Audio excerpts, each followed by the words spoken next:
Si je tape Download Photoshop Styles, Buttons,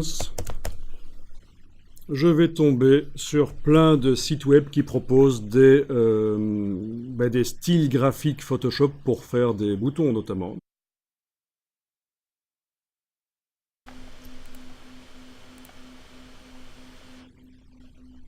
Vous connaissiez les styles Photoshop. Donc plutôt que de réinventer la roue, vous pouvez démarrer de ça. Ok, où est le bouton Download ici? Il est là. Il faut vraiment s'adapter chaque fois. Donc, il me demande d'enregistrer le fichier, j'enregistre le fichier. Le voilà, c'est donc un fichier RAR. C'est une manière de compresser les fichiers, le RAR. Hein. Ceux qui sont sur PC connaissent assez bien, ceux qui sont sur Mac un peu moins, parce qu'en fait, pour arriver à décompresser un fichier RAR sur un Mac, il faut installer un logiciel gratuit. Notamment, il y a SimpliRAR qui permet de faire ça, je pense. Voilà, SimpliRAR. Ou RAR Extractor Lite. Voilà, ce sont deux logiciels de décompression d'archives.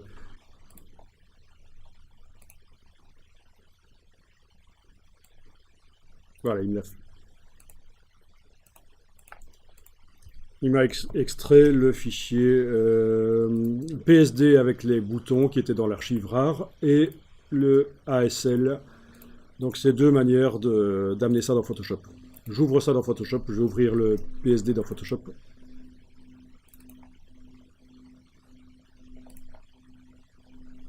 Ça demande une police que je devrais installer, mais je vais laisser tomber pour l'instant. Voilà les boutons qui m'intéressaient. Je regarde dans la palette des calques. C'est les boutons. Donc on a notamment le rouge. Le rouge qui a des effets spéciaux que je peux déployer. Et c'est là que je peux aller modifier... Tiens, s'il me fallait un de notre couleur, ou si je veux modifier quoi que ce soit, je vais double-cliquer sur les effets, et aller modifier ça.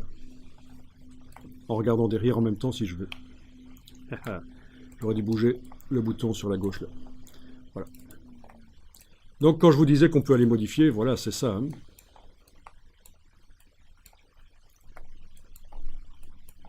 Voilà, par exemple, je suis en train de modifier le bouton.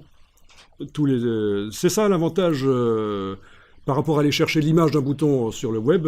Quand vous allez chercher un style Photoshop, vous pouvez vous en éloigner.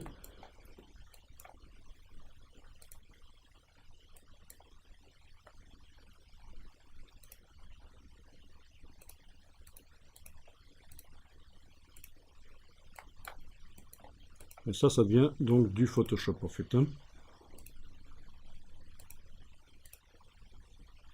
Ok, etc., etc. D'accord? Très intéressant, les styles Photoshop.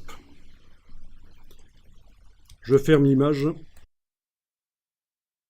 Chaque site va vous proposer des choses différentes. Ce site-là vous propose deux choses. Un fichier Photoshop avec des objets qui utilisent des styles. C'est ce que je viens d'ouvrir. Et aussi un fichier ASL que je peux charger dans la palette des styles graphiques de Photoshop. Donc les deux manières de faire sont valables. Je vous montre, je vais dans la palette des styles graphiques de Photoshop, menu fenêtre style, menu fenêtre style. Voilà les styles graphiques de Photoshop, qui proposent déjà toute une série de boutons, avec encore plein d'autres accessibles par le menu ici. Mais ce que je fais ici, c'est charger des styles. Charger des styles, et c'est le fichier ASL que je suis allé chercher, télécharger, que je vais charger. C'est le seul qui est accessible, vous voyez, les autres sont grisés. Adobe Style. Et là, ils sont là.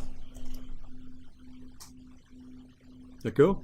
À partir de là, quand je crée n'importe quoi comme fichier dans Photoshop, voilà un fichier que je vais créer, mais quand même un peu plus gros que ça.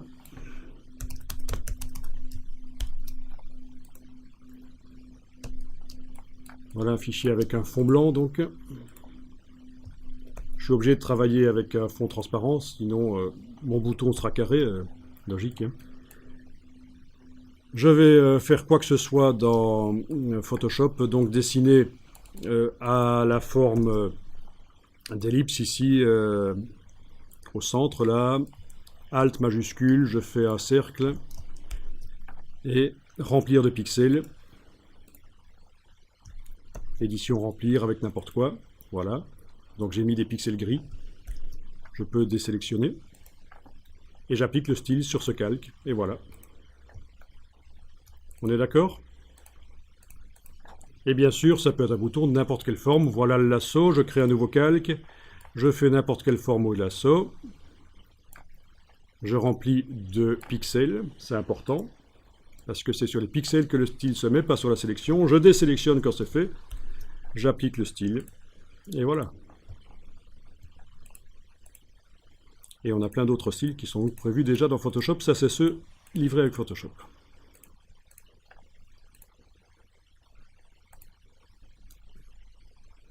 Et là, je suis allé chercher une palette spéciale avec des boutons. Dans le menu, il y avait la palette boutons avec plein d'autres styles, les styles boutons. Attention, à notre époque, on est dans le flat design. Donc, dès que vous mettez du biseau et de l'ombre, vous n'êtes plus dans le coup actuellement. Actuellement, 2017-2018, on est dans le flat design. Donc, faites gaffe. Je vous ai montré la totale, hein, des trucs de mauvais goût, avec plein de biseaux, plein d'ombres, mais il faut vraiment se tenir au courant des tendances.